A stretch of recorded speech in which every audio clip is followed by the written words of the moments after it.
암에 대한 모든 것 종양내과 의사들이 직접 알려드립니다. 그 암이 알고 싶다 시즌2 시작하겠습니다. 안녕하세요. 안녕하십니까. 순천향대학교 천안병원 혈액종양내과에서 근무하고 있는 이상철입니다. 안녕하세요. 동국대병원 혈액종양내과 김달룡입니다. 네, 안녕하세요. 고대 안암병원의 종양내과 이수연입니다. 네, 안녕하세요. 가톨릭대 성빈센터병원의 김현호입니다. 모든 사람들이 이 암에 대한 게 관심을 안 가질 수는 없는 시대인 것 같아요. 전 국민 중에 3분의 1 정도가 암에 걸린다고 하니까. 어쨌든 저희가 종양내과 의사로서 이런 프로그램을 지금 한 2년째 하고 있는데 많은 분들이 관심을 가지고 계셔서 도움을 받았다 이런 얘기를 들어서 되게 고맙고요. 오늘은 조기 검진에 대해서 얘기를 할 겁니다. 조기 진단이야말로 어쨌든 암 완치에 있어서는 제일 중요한 핵심 같으니까 어떻게 하면 좋을지 얘기하는 시간을 가져보도록 하겠습니다. 아무리 강조해도 중요하지 않다 이렇게 계속 지나치지 않다 이런 얘기를 수도 없이 하는데요. 조기 검진이 치료의 성패를 좌우한다. 이게 작은 실천이 만드는 기적이라는 그런 내용의 글귀가 있더라고요. 그 정도로 이제 첫걸음이라고 암 치료에 있어서는 첫걸음이라고 얘기를 한다는데 우리나라에서도 어쨌든 비교하는 검진 프로그램 같은 게 좀 잘 돼 있잖아요. 어떻게 하면 되는지 검진 프로그램 먼저 간단히 설명 좀 부탁드립니다. 우리나라에서 이제 국가암검진으로 들어가 있는 병들을 일단 보면은 일단 위암하고 유방암 있고, 위암하고 유방암은 만 40세부터 2년 간격으로 일단 검사를 해주고 있습니다. 일단 주요 암들이 포함되어 있는 그쵸. 거죠. 네. 그러니까 빈도가 높은 암들 위주로 그 중에서도 예방적 효과가 있을 가능성이 높은 암이 선정되어 있다. 지금 이런 거죠. 그리고 자궁경부암이 이제 만 20세가 되는 이제 이후부터 2년 간격으로 이제 검사를 나라에서 챙겨주고 있고요. 그리고 대장암은 만 50세 이상인 경우에 1년마다 이제 대변의 잠열 검사를 해서 부가 검진으로 챙겨주고 있고, 간암 같은 경우에는 만 40세 이상이고 간암 발생의 고위험군, 우리나라 같은 경우 비염 간염이거나 C형 간염이 있는 환자들의 경우에 6개월마다 이제 검진을 챙겨주고 있습니다. 그리고 이제 최근에 생긴 이제 암종이 하나 더 있는데, 폐암 같은 경우는 이제 만 54세 이상이고 74세 이제 미만인 경우에 이제 폐암 발생의 고위험군, 대표적으로 이제 저희 담배 태우시는 분들 이 경우에 2년 간격으로 검진을 챙겨주고 있습니다. 모든 암을 다 해주지 않기는 하지만 질환별로 나이도 다 다르고 실제로 조금 다르게 선생님들마다 조금 설명하는 암도 있을 것 같기도 하고, 그런데 자궁경부암은 왜 20세부터 이렇게 아주 어릴 때부터 이렇게 해야 되는 건가요? 결국에 나이가 다 다른 거는 그 해당 암의 발생률이 높아지는 시점과 연관이 있다고 생각을 하면 될 것 같고요. 네. 자궁경부암은 이제 20세가 넘어가면서부터 발생이 증가하기 때문에 20세 이상의 여성에게 권고가 되고 있습니다. 그러면 대장암 같은 경우에 50세 이상이라고 되어 있는데 실제로는 사실은 검진은 조금 더 이른 시기부터 많이 실제로 의사들이 많이 권하는 것 같은데, 이제 대장암의 그 평균 발생 연령이 68세에서 70세고 네. 용종이 암에 되는데 걸리는 시간을 10년에서 15년 정도 잡으니까 대략 50세부터 내시경을 해서 용종이 생겼을 때 그걸 제거하면 암으로 진행하는 걸 막을 수 있다. 이런 관점에서 50세를 하고 있는데 2020년에 이제 미국 학회에서는 45세로 낮출 필요가 있다. 이 발생 연령이 낮아졌기 때문에 좀 더 이른 나이에 내시경 검진 혹은 잠열 검사를 통해서 대장암 위험도를 발견하고 용종이 있을 때 빨리 제거하는 것을 좀 더 적극적으로 권유하고 있는 것 같습니다. 네. 우리나라에서도 지금 원래는 잠열 검사지만 내시경 검사를 했을 때 과연 얼마나 도움이 될 거냐에 대한 시범 사업을 하고 있고, 전 세계에서 위암을 내시경으로 건강검진하는 나라는 우리나라밖에 없는데, 그렇기 때문에 우리나라의 조기 위암 진단율이 매우 증가하고 위암의 생존율이 매우 향상하는 것을 저희가 이제 데이터를 통해서 우리가 입증하고 있는 것 같습니다. 암종마다 나이가 40세부터 하는 것도 있고 20세부터 하는 것도 있고 50세부터 하는 것도 있고 잠열 검사로 하는 것도 있고, 그다음에 실제로는 필드에서는 내시경을 실제로 권하는 선생님도 실제로 많고 그래서 약간의 차이는 있지만 어쨌든 국가암 검진 사업에서 권하고 있는 이 6가지 암에 대해서는 하라는 시기에 적절하게 우리가 한다면 큰 도움을 받을 수 있다. 요거는 확실한 거죠. 네, 그렇죠. 오케이, 알았습니다.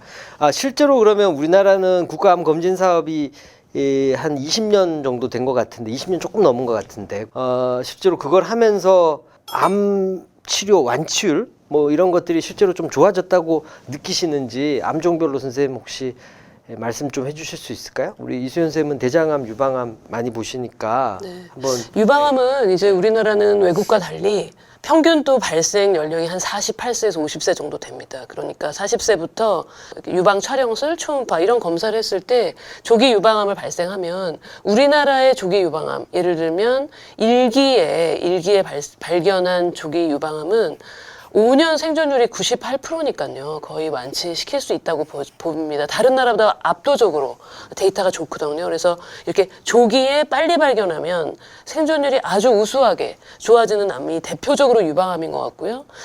대장암은 사실은 이런 그 정기적인 국가검진에 얼마나 참여하느냐에 따라서 사기로에 진행하는 환자 수가 감소하고 있다는 게 잘 알려져 있는 사실이라서 유방암이나 대장암은 현재 프로그램이 아주 잘 되고 있는 것 같습니다.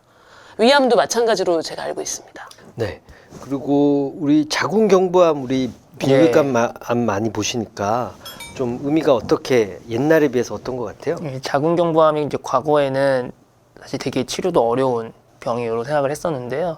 자궁경부에서 이제 세포 검사를 조기 검진을 통해서 사실 조기 진단율이 매우 높아졌고, 제자리 암종이라고 할 수 있는 상당히 이른 시기에 암을 발견을 하게 되면서 지금은 이제 5년 완치율이 한 80% 정도까지 많이 올라왔습니다. 저도 뭐 예전에 배웠던 거 생각해 보면 자궁경부암이 제가 92년도에 대학 들어갔으니까 그때 생각해 보면은 여성암 중에서 제일 높은 암이었고 뭐 사망률도 꽤 차지하는 암이었는데 현재는 사실은 제자리 암종 상태는 우리가 암 전 단계라잖아요. 그래서 암으로 카운트가 안 돼서 그런지 실제로 거의 10위권 정도의 암으로 완전히 떨어졌더라고요.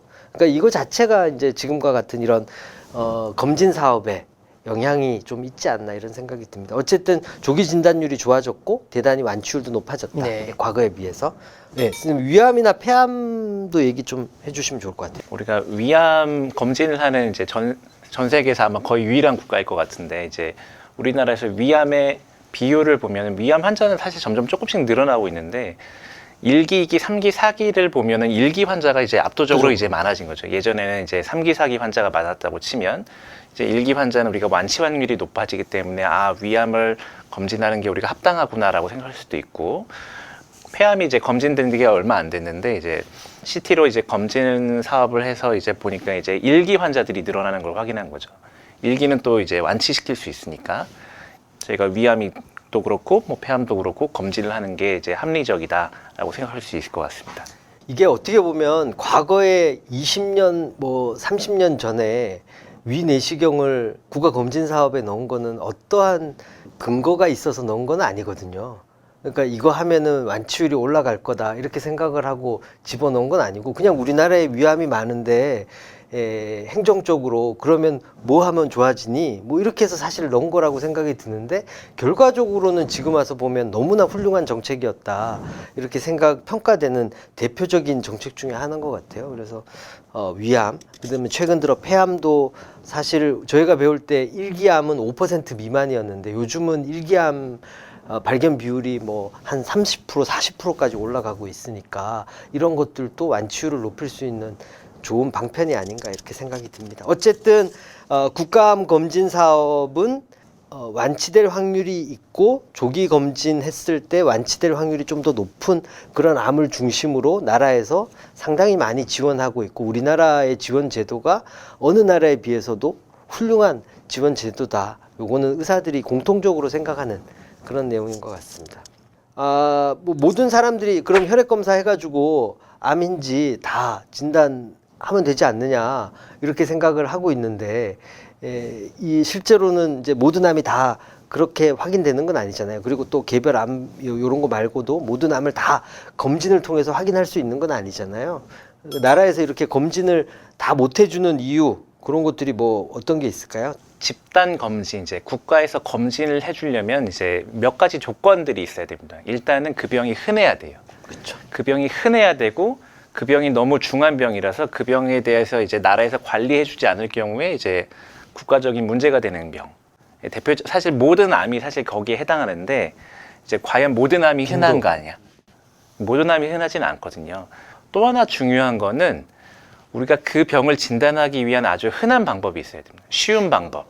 쉬운 방법으로 그 병을 진단할 수 있어야 되고 이제 그리고 뭐 검사를 하는데 뭐 조직 검사를 무조건 해야 진단할 수 있다. 그럼 사실 이거는 이제 검진이라고 보기는 어려운 거죠. 우리가 췌장암, 뭐 담도암 이런 병이 사실 무서운 병인데 조기 진단이 어려운 거는 이 병은 사실 CT를 다 찍어야 된다는 게 하나 문제고 그리고 조기 진단을 과연 우리가 전부 하는 게 의미가 있을 정도로 병이 엄청나게 흔한 병도 아닌 거죠. 그 질환의 중증도, 임팩트가 어느 정도인가가 중요하고, 그 다음에 어느 정도 빈도가 돼야 전 국민을 대상으로 검사를 하는 거니까, 그죠? 간암이나 아니면 폐암처럼 고위험군이 확실하게 규정이 될 수 있는 거는 또 조기 검진할 수 있죠.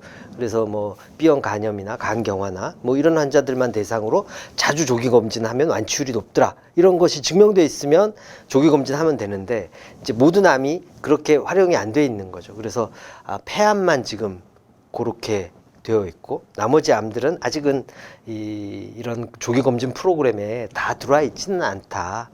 앞으로 저희가 연구를 좀 더 해서 고위험군을 발굴해 낸다거나 아니면 손쉬운 검사법 뭐 이런 것들이 발견이 된다면 좀 포함이 되지 않을까 싶네요. 결국 국가의 검진은 비용 대비 효과를 판단해야 되니까 아마 너무 많은 비용이 들어갔는데 암을 진단할 수 있는 비율이 작다. 그러면 이제 그 병이 개인에게 얼마나 중요한가와 무관하게 일단 국가가 운영하는 건강검진 프로그램에서는 좀 순위가 밀리는 게 아닌가 그렇게 생각이 됩니다. 그러니까 대표적인 것 중에 이제 이 사이로이드가 갑상선 이런 거가 국가 검진 사업에 들어가지 않는 게 이제 빈도에 비해서 중증도가 조금 낮다라고 평가가 돼서 아마 그런 것 같고, 그 다음에 손쉬운 검사법이 있는 것 중에 이제 그 전립선암은 또 사실은 혈액 검사로 되게 조기 진단이 좀 가능하기는 한데 걔네의 일반적인 경과가 미치는 중증도 그런 것들이 아직 인정을 못 받아서 아마 검진 사업에 아마 들어와 있지는 않은 것 같은데 나중에 이제 그런 것들이 효용성이 밝혀지면 들어오지 않을까 이렇게 생각이 듭니다.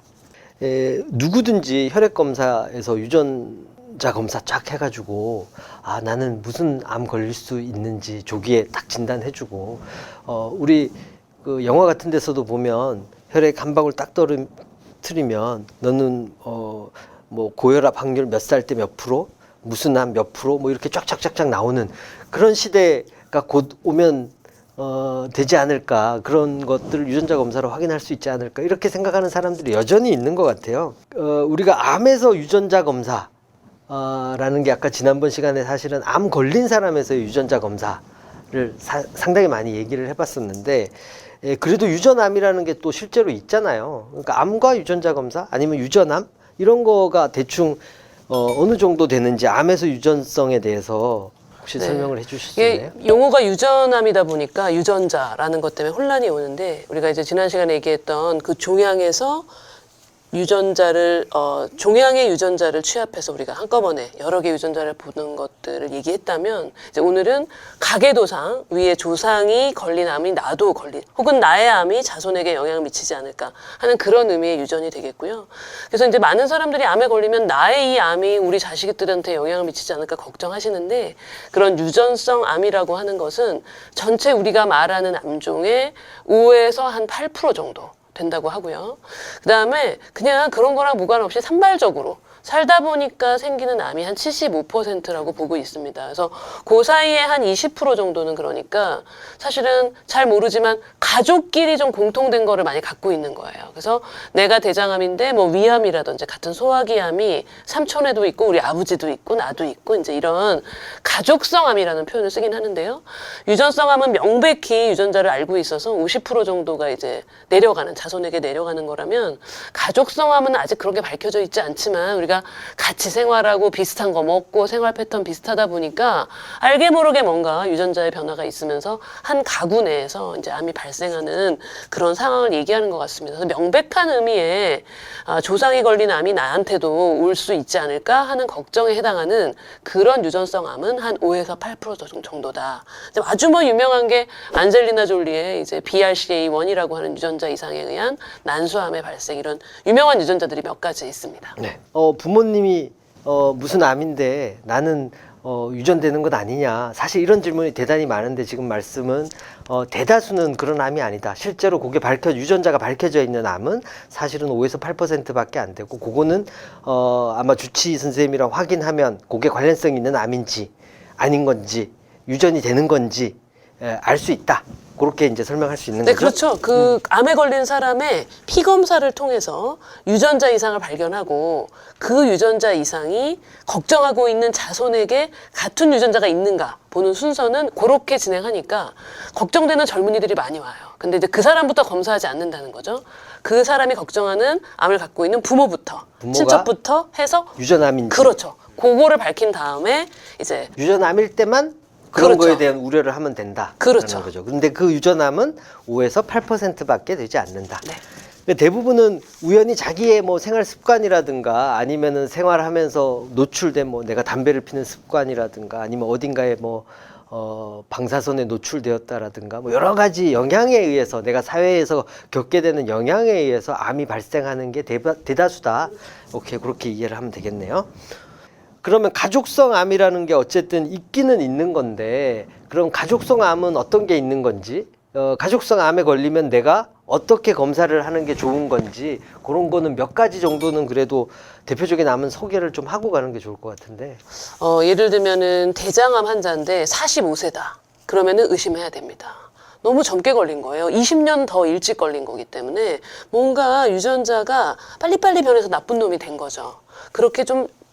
그렇게 취약한 유전자를 가지고 있는 걸까? 즉, 가장 먼저 의심하는 조건은 통상적으로 그 병이 발생한다고 알려져 있는 나이보다 한 빨리 발생하는 경우. 전립선암은 대개 한 70대 후반 이 정도 생기는데 50대 중반에 전립선암이 생겼다. 그래도 의심해 봐야 된다고 저는 생각합니다. 그래서 알려져 있는 나이보다 젊은 나이에 발생하면 제일 먼저 의심하면 좋겠고요. 두 번째는 가족 내에 유사한 암들을 좀 가지고 있을 때 가족성. 근데 그게 예전에는 좀 정해져 있었는데요. 유전자 검사의 기법과 이 범위가 넓어지다 보니까 그 암의 종류도 넓어지고 있어서 사실은 이 지식은 확장하고 있는 것 같습니다. 그리고 또 하나는 일반적이지 않은 암, 예를 들면 유방암은 여성의 암인데 남성 유방암이 있다거나, 갑상선암은 우리가 파필러리라고 하는 그런 세포 타입에서 많이 주로 나타나는데 뭐 메둘러리 타입의 그런 수질암이 생기면 이거는 좀 뭔가 독특하다, 그렇게 하고요. 저는 또 요즘에는 이렇게 사람들의 평균 수명이 길어지고 오래 살다 보니까 한 암을 50대에 진단받았는데 60대에 다른 암을 진단받고 70대도 다른 암을 진단받는 그런 삼관왕 분들 되게 많이 만나거든요. 그래서 그런 분들도 뭔가 유전자가 취약할 수 있다. 그런 분들한테도 검사를 권하시면 환자분들이 걱정하시죠. 그래서 그리고 그 가장 큰 걱정은 나의 이런 이상이 또 우리 자손들에게 영향을 미치지 않을까 해서 역시 이것도 국가가 2017년 3월부터 보험을 해주기 때문에 이런 유전자 검사도 비교적 50%의 비용을 지불하면서 해볼 수 있는 시대가 열려서 이런 임상적인 상황이 있을 때는 권고하고 있습니다. 그러면은 일단은 내가 일반적인 경우보다 훨씬 더 빨리 생겼다. 그러면 혹시 유전성 암이 아닌가를 좀 검사를 해야 될 필요가 있을 수 있다. 그리고 그런 가족이 있다라면 나도 혹시나 상담을 해볼 필요는 있다. 이 정도까지는 얘기하면 될 것 같고, 아까 얘기했던 이제 대표적인 암이 이제 안젤리나 졸리가 얘기했던 그런 유방암이라든가 뭐 이런 것들이 해당될 수 있다. 그렇게 생각을 하면 되겠네요. 오케이. 실제로 이제 유전성 질환 암 환자들한테서 어떤 유전자 검사를 하고 그 유전자 이상이 있을 때 어떻게 치료를 해라, 뭐 이런 가이드가 나와 있는 그런 질환들도 있잖아요. 이제 그런 대표적인 아까 안젤리나 졸리 얘기했던 건데 네. 그런 질환을 조금 잠깐 구체적으로 몇 가지 얘기해보고. 네, 가장 네. 잘 알려져 있는 암은 유방암과 난소암이고 거기서 이제 그 주인공은 BRCA1, BRCA2라고 하는 유전자가 1990년대 후반에 알려졌습니다. 유전자는 굉장히 그 발전하고 있는 학문이라서 유전자가 계속 발견되고 있는 것 같아요. 그때부터. 그래서 예를 들면 내가 이쪽 유방암에 걸렸는데 오른쪽 유방암에 걸렸는데 BRCA1 유전자에 유전적 이상이 있다. 라고 하면은 반대쪽 유방암이 생길 확률이 또 70%가 넘고 또 난소암하고 관련이 있어서 난소암이 생길 확률도 80%가 넘고 그럴 때에는 이제 일단 급한 치료하지만 유방은 또 생명과 관계 있는 병이 아니고 또 성형수술할 수 있기 때문에 반대쪽 유방에 병이 없는데도 같이 수술하는 이런 것도 보험이 되고 있습니다. 또 애를 낳아서 더 이상 나는 출산의 계획이 없다라고 할 때는 40대 후반쯤 되면은 난소도 수술이 어렵지 않으니까 또 그 수술도 최근 3년 전부터 보험이 됐기 때문에 예방적 난소절제술을 하라고 권고하고 있는 것이 대표적인 암이 되겠고요. 너무나 잘 알려져 있는 이제 유전자가 BRCA 유전자라는 거고, 그게 또 안젤리나 졸리가 갖고 있는 유전자 이상이고, 이제 그 유전자 이상이 있을 경우에는 유방 그 세포, 유관 세포에서 유방암이 생길 확률이 확실히 높기 때문에 치료를 잘 했더라도 나머지 유방 조직에서 암이 생길 확률이 높다. 그리고 또 그 유전자가 이상이 있는 사람은 난소에서도 암이 생길 확률이 높다. 그러니 암이 없는 조직을, 생길 확률이 높은 조직을 그냥 암이 없더라도 제거하자, 예방적으로. 그런 예방적 수술이 지금 현재 나라에서 보험도 된다 얘기인 네네, 거죠. 그렇습니다. 오케이, 알겠습니다. 그래서 안젤리나 졸리가 예방적 유방절제술과 예방적 난소절제술을 했다. 네. 그 가이드에 따라서. 네, 그렇습니다. 오케이. 네. 예, 그리고 나머지. 또 예를 들면은 대장암 같은 경우에도 MLH1이라고 하는 그런 유전성 암에 해당하는 유전자가 있으면 원래는 뭐 대장암이 이쪽에 발생해서 요렇게만 수술해도 될 것을 전장 절제술을 권유한다든지 그런 좀 예방적인 수술로서 생길 위험 자체를 억제하라고 권고하는 일부의 기술들이 있고 또 이전에는 그렇게 수술적인 기법만 있었는데 요즘에는 그런 유전자가 있다면 이후에 항암 치료를 할 때 어떤 약제를 쓰면 또 효과도 좋다. 이런 식으로 점점점 확대되어 나가고 있고요. 우리가 아직 잘 알려져 있지 않지만 예를 들면 그 BRCA1이라는 유전자가 췌장암에서도 또 한 8% 나오고 있기 때문에 이 유전자의 세계가 점점점 넓어져 가고 있는 것 같습니다. 그리고 그것이 치료법의 발전, 그다음에 약제 개발과 함께 이런 환자들의 치료를 좀 다양하게 변화시키고 있고요. 그렇기 때문에 우리가 이제 유전자에 따른 치료, 그래서 예를 들면 BRCA1과 BRCA2에 다른 암이 생길 확률이 다르거든요. 퍼센트가.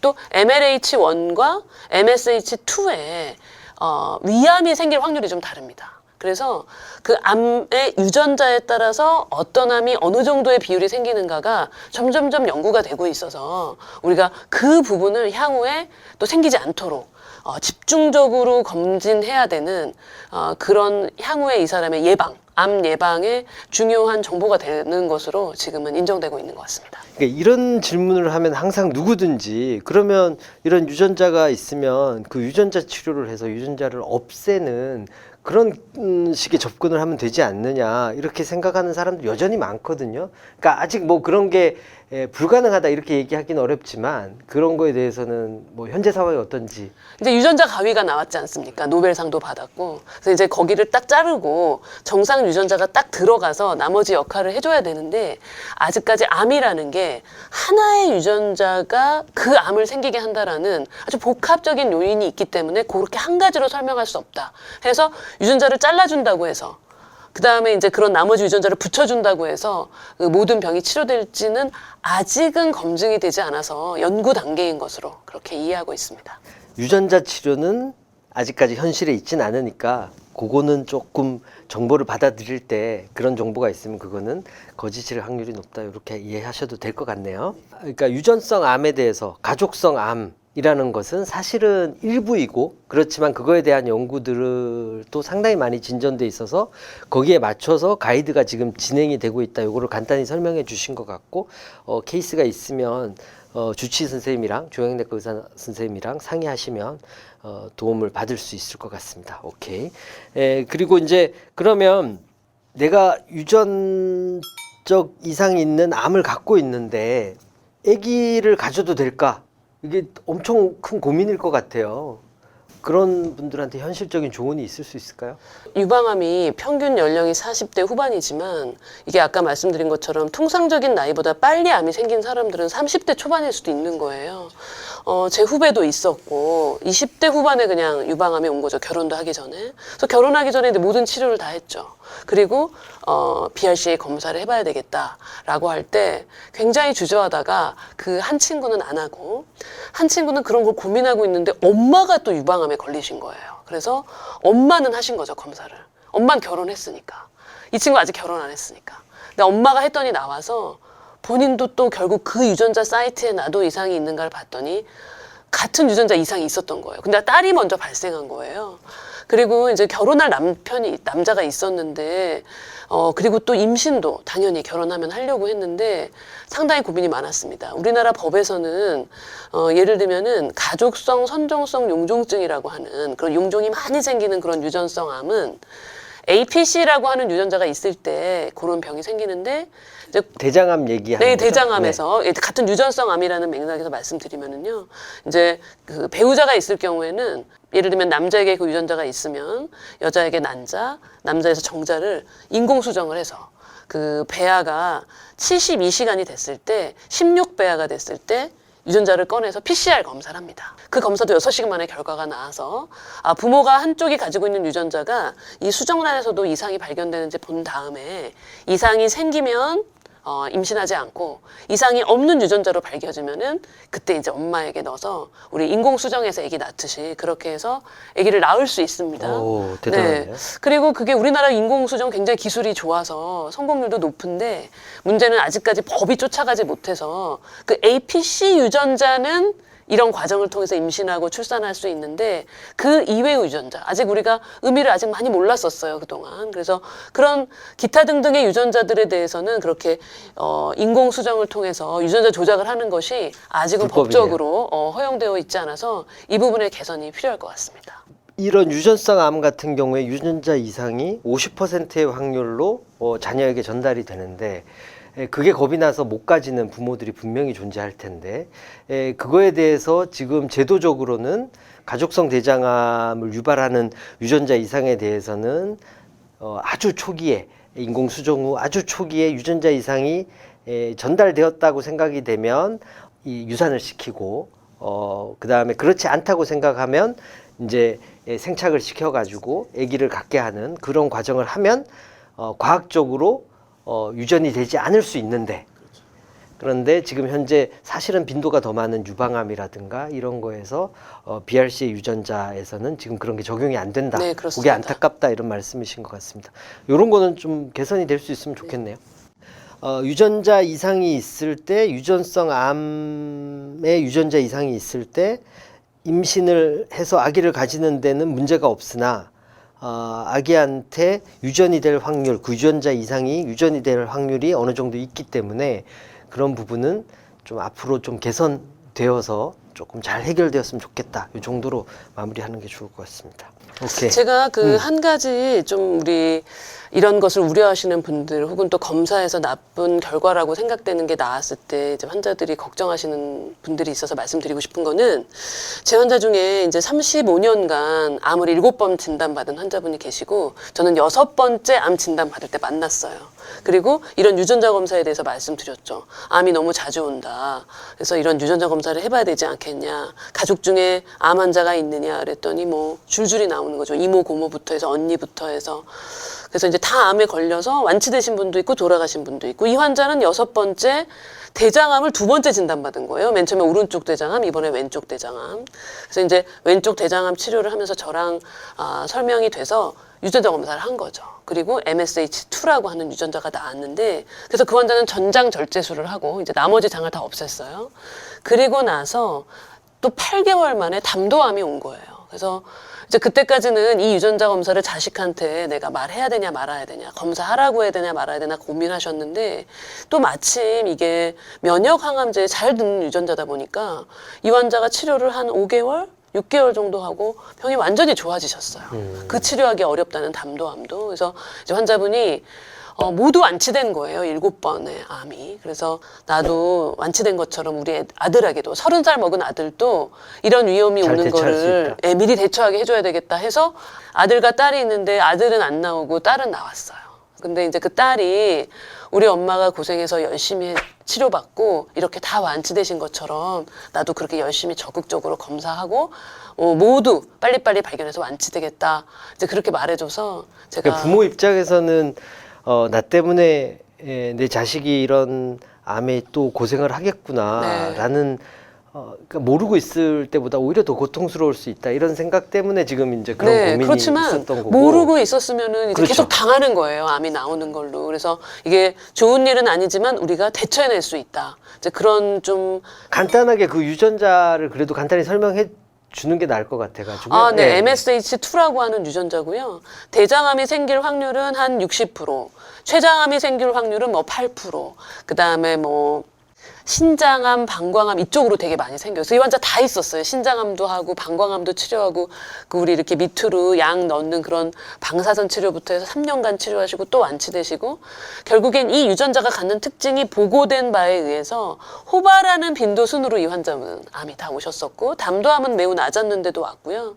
또 이 환자는 또 이렇게 살다 보면 또 올 수도 있는 거예요. 어떻게 보면 아직까지 유전자를 완전히 잘라낸 게 아니기 때문에 하지만 앞으로 이제 검사나 이런 것들을 주기적으로 해야 된다라는 경각심을 갖게 됐고 그렇죠. 예. 자식들 중에서도 막연한 불안감이 아니라 한 명은 그래도 괜찮다, 한 명은 잘 대처해야 되겠다. 이런 어떻게 보면은 가이드가 되는 그렇죠. 그런 합리적인 대처를 할 수 있도록 네. 하는 게 맞다. 지금 그런 취지로 말씀해 주신 것 같습니다. 오케이. 뭐 유전성 암도 있지만 이 전반적인 조기 검진이라는 거는 지금 아무리 강조해도 뭐 이게 지나치지 않을 것 같아요. 이게 검진에 대해서 한 번만 더 의견 있으시면 말씀해 주시고 오늘 마무리해도 될 것 같습니다. 예. 네, 결국엔 조기 진단을 통해서 생존율을 높이고 완치율을 높인다. 이 개념이 제일 중요한 것 같고요. 우리나라의 국가암 검진 사업 되게 잘 돼 있으니까 많은 분들이 그 혜택을 잘 받았으면 좋겠고, 그리고 오늘 좋은 말씀 많이 주신 것처럼 유전성 암 같은 경우에는 결국엔 진단과 예방 치료에서 조금은 다른 접근과 더 유익한 방법들이 있을 수 있기 때문에 그런 부분들도 꼭 의심이 된다면 담당 주치의 선생님이랑 상의하시는 게 필요하겠다. 저 그렇게 생각이 들었습니다. 검진이 너무도 중요한데 이제 저희 코로나가 터진 이후로 검진 이제 수검률이 좀 떨어지고 맞아요. 있거든요. 이제 19년하고 20년도 비교하면 19년도에 비해서 이제 수검률이 떨어졌는데 이제 열심히 받으셔야 됩니다. 검진은. 그러니까 코로나보다 오히려 이게 더 중요한 건데 사람들은 병원에 가는 게 겁나서 실제로 수검률이 떨어졌고 지금 올해 아마 미국 암학회인가 데이터 나온 거 보니까 대장암에서 미국에서 대장암의 1기, 2기, 3기, 4기의 비율이 전부 다 올라간 거예요. 그러니까 1기는 줄어들고 2기, 3기, 4기가 훨씬 올라간 거예요. 그러니까 조기 진단이 안 된 거겠죠. 그러니까 병원에 가는 거에 대해서 꼭 필요한 조치들이 있으면 그건 꼭 해야 된다. 이렇게 얘기해도 될 것 같고 아까 유전성 암에 대해서는 정확한 정보를 알고 정확하게 대처하기 위해서 우리가 적극적인 검사가 반드시 필요하다. 몇 번 얘기해도 제가 또 얘기하고 싶은 게 어쨌든 위암은 위내시경 하면 완치율 90% 이상인 상태에서 진단될 확률이 대부분이다. 그러니 힘들어도 내시경만 꼭 챙기자. 그런 관점에서 지금 제공하고 있는 국가암 검진 사업 그런 관점으로 제공하고 있는 거니까 나라에서 하라는 거 잘 챙겨서 하자. 그거 다시 한번 마무리. 마지막으로 한 가지. 그렇게 해봤자 우리 유전자가 계속 바뀌고 상처받잖아요. 그 유전자들이 잘 내 수명대로 유지되게 살려면 좋은 식사, 운동, 체중 이런 것들에 대한 기본적인 것만 잘 지켜도 우리가 많은 암을 예방할 수 있다는 엄청난 기적과 같은 자료가 있지 않습니까? 그래서 우리가 행동 수칙. 네, 행동 수칙 강조드리고 싶습니다. 그게 국가암 검진 사업에 들어가면 항상 나오는 암 예방 행동 수칙 10가지라는 게 있거든요. 잘 지키면서 살면 분명히 암 예방에 큰 도움이 된다.